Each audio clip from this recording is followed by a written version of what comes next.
this area here, which has been marked pink in the map, is where all the 9 long vowels are diphthongized. Ao, a, etc. But the white area, the white part of the map, northern Scania basically, is where we only have 4 or 5 diphthongs. We have a, and u, and possibly o with many speakers, but then we have a, e, and so forth. To demonstrate, we have here a spoon in English, but in Swedish it's called a skäed. But in Scanian, or most parts of Scania, it would be called a skäed, with an a instead of an e. And continuing with cutlery, we have here a knife, obviously.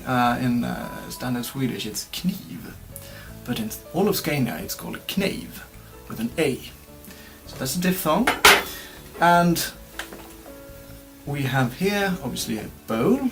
In standard Swedish, skål, or skål rather.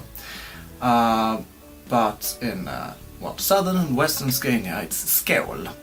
But in the north of Scania it's skål. Let's call this a kaåka.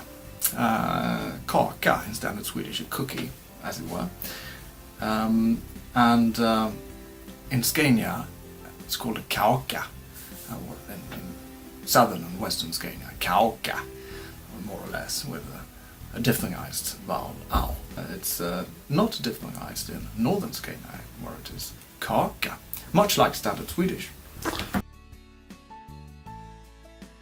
Skål, skål, skål.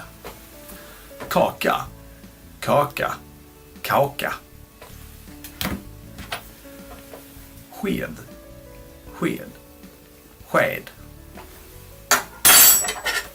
Kniv, kniv, kniv.